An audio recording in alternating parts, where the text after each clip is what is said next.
환영합니다. 오랜만에 나온 친구들도 있어서 너무너무 반갑습니다.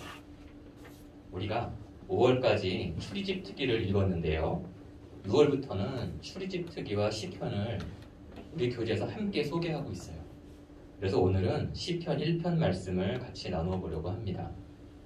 오늘 말씀을 살펴보기 전에 시편에 대해서 잠깐 살펴볼게요. 우선 시편은 무엇일까요? 시들을 모아놓은 글이구나 라고 생각할 수 있는데 사실은 그렇지가 않습니다. 히브리어 테힐림을 한국말로는 시편, 영어로는 쌈으로 번역하였는데 본래의 의미는 찬양, 찬송이에요. 오늘 트리니티 찬양단이 성수쌤이 미리 알고서 그러셨는지는 모르겠지만 시편 139편 찬양을 인도해 주셨는데요. 실제로 이스라엘 사람들은 시편을 모두 암송을 하고 찬양을 했어요. 여러분이 유튜브에서 히브리 노래 또는 히브리 찬양을 검색하면 나오는 노래 또는 찬양의 대부분이 시편과 관계된 것입니다. 시편은 약 1000년이라는 긴 시간에 걸쳐 쓰여졌는데요. 이스라엘 사람들은 시편이 쓰여진 당시 상황을 생각하거나 하나님을 생각하면서 찬양을 했어요. 특별히 예수님의 십자가 죽음과 부활을 경험한 초대교회 사람들은 예수님을 생각하면서 찬양을 하기도 했습니다.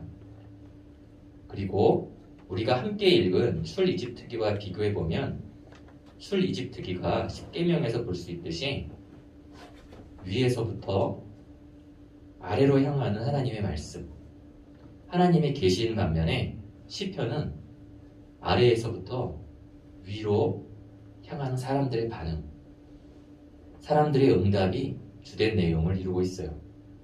따라서 시편에는 찬송의 내용, 감사의 내용뿐만 아니라 불평의 내용, 지혜의 내용 등도 나옵니다. 이와 같이 우리가 이 세상을 살아가면서 경험하고 느끼는 대부분의 감정들을 여과 없이 담고 있다는 점에서 기도라고 볼 수도 있습니다. 실제로 우리가 기도하기 어려울 때에 시편을 읽고 시편으로 기도하는 것도 좋은 기도가 될 수 있습니다. 그리고 전체 150편 가운데에서 다윗이 쓴 시, 다윗에게 바치는 시 등 다윗과 관련된 시가 무려 73편이나 되기 때문에 우리가 시편을 읽을 때에는 곳곳에서 다윗과 만나게 됩니다. 이제 오늘 말씀을 함께 살펴보겠습니다. 1절 말씀입니다. 복이 있는 사람은 악한 사람들의 꾀를 따라가지 않고 죄인들의 길에 서지 않으며 남을 업신여기는 사람들과 자리를 함께 하지 않고.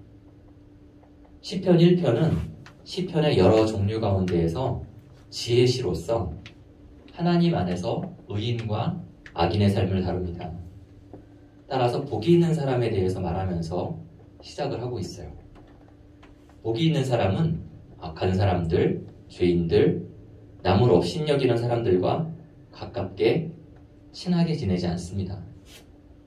복이 있는 사람의 행동을 자세히 보니까 이와 같은 사람들을 처음에는 따라가지 않고 그 다음에는 같은 길에 서 있지도 않으며 마지막으로는 함께 앉지도 않아요.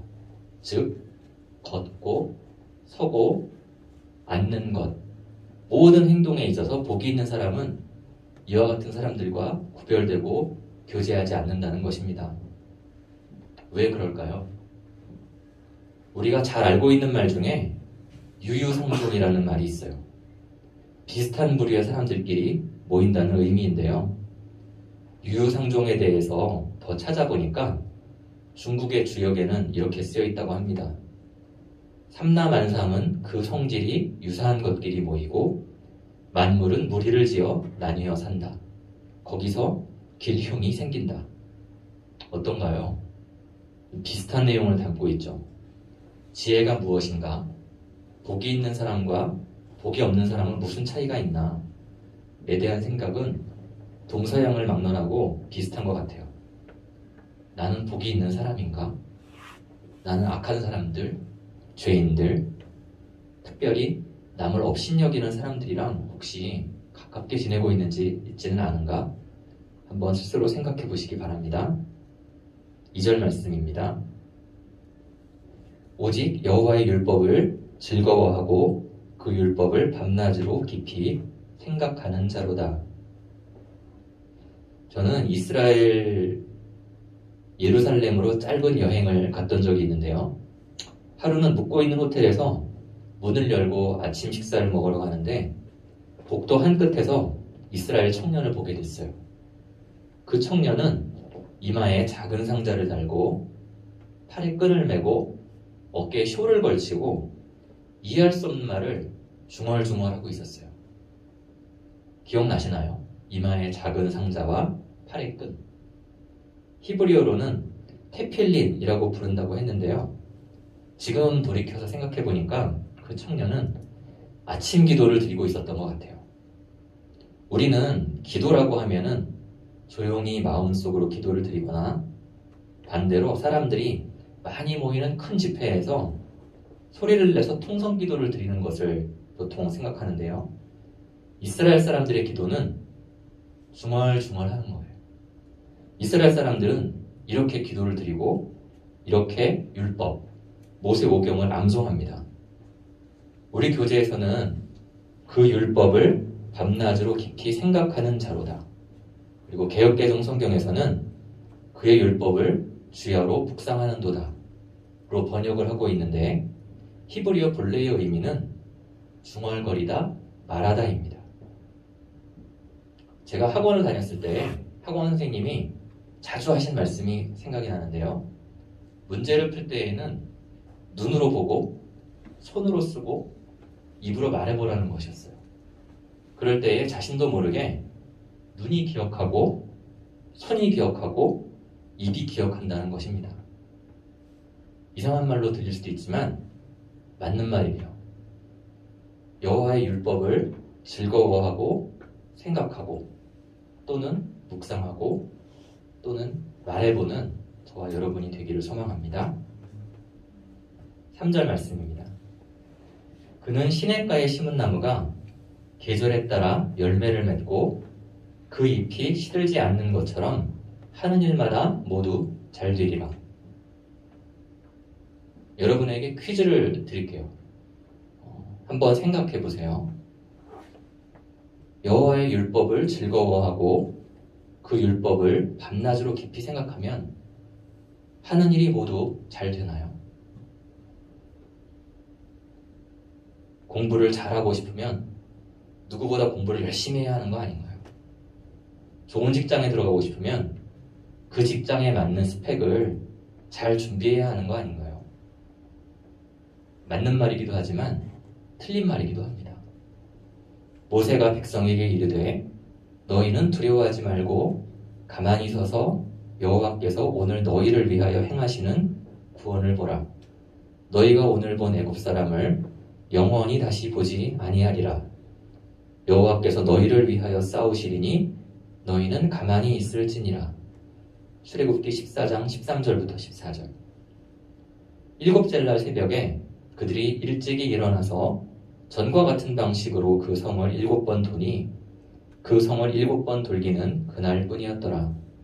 7번째에 제사장들이 나팔을 불 때에 여호수아가 백성에게 이르되 외치라. 여호와께서 너희에게 이 성을 주셨느니라. 여호수아 6장 15절부터 16절. 이스라엘 사람들은 모세와 함께 홍해를 건넜고 여호수아와 함께 여리고성을 무너뜨렸어요. 그들은 무기를 준비한 것도 아니고 사람들을 훈련시킨 것도 아니었지만 오직 하나님에 대한 믿음으로 승리했습니다. 여러분의 인생은 좋은 대학에 입학하는 것으로 또는 좋은 직장에 들어가는 것으로 끝나는 것이 아니에요. 그 후의 삶도 창창할 것이고 지금은 상상할 수도 없는 문제들을 만날 수도 있어요. 이와 같은 삶을 살아가면서 우리는 무엇을 준비해야 할까요? 바로 여호와의 율법을 즐거워하고 그 율법을 밤낮으로 깊이 생각하는 것입니다. 하나님은 약속하셨어요. 그는 하는 일마다 모두 잘 되리라. 3절 말씀이죠. 하나님의 약속. 그는 하는 일마다 모두 잘 되리라. 를 믿고 믿음을 잃지 않는 저와 여러분이 되기를 소망합니다. 4절부터 5절까지 말씀입니다. 악인은 그렇지 않으니 그저 바람에 날려가는 겨와 같도다. 그러므로 악인들은 심판을 견디지 못하며 죄인들은 의인의 모임에 참석하지 못하리라. 이제 악인, 복이 없는 사람에 대해서 말하고 있는데요. 악인은 바람에 날려가는 겨와 같고 심판이 기다리고 있고 의인의 모임에 낄 수가 없다고 합니다. 겨는 벼, 보리 등의 곡식을 찧어서 벗겨낸 후에 남은 껍질을 의미하는데요. 알곡과 섞여 있다가 키질을 하면은 알곡만 남고 겨는 바람에 날려가게 됩니다. 또 내게 말하되 이 두루마리의 예언의 말씀을 인봉하지 말라. 때가 가까우니라. 불의를 행하는 자는 그대로 불의를 행하고 더러운 자는 그대로 더럽고 의로운 자는 그대로 의를 행하고 거룩한 자는 그대로 거룩하게 하라. 보라, 내가 속히 오리니 내가 줄 상이 내게 있어 각 사람에게 그가 행한 대로 갚아주리라.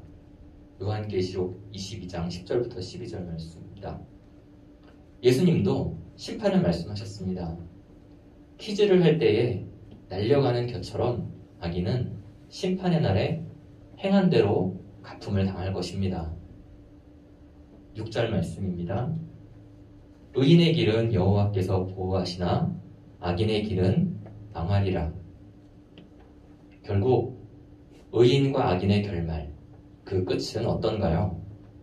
의인의 길은 여호와께서 보호하시나 라고 말하고 있습니다.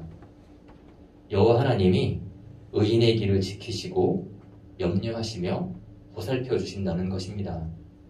반면 악인의 길은 망하리라 라고 말하고 있어요. 악인의 길은 스스로 멸망으로 인도할 뿐이라는 것입니다. 오늘 시편 1편을 통해서 복이 있는 사람은 누구인가, 복이 없는 사람은 누구인가 와 각각의 결말을 알 수 있었는데요.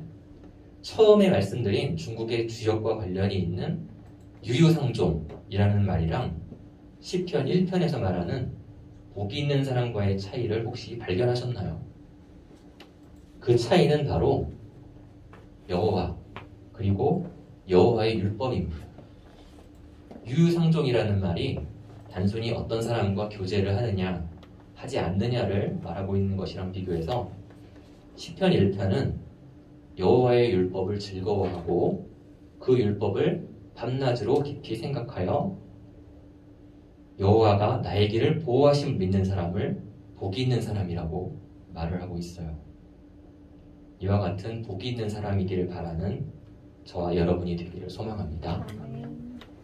다 같이 기도드리겠습니다.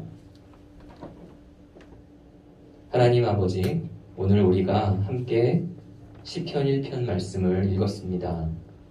우리가 여호와의 율법을 즐거워하고 그 율법을 밤낮으로 깊이 생각하는 복이 있는 사람이 되기를 원합니다.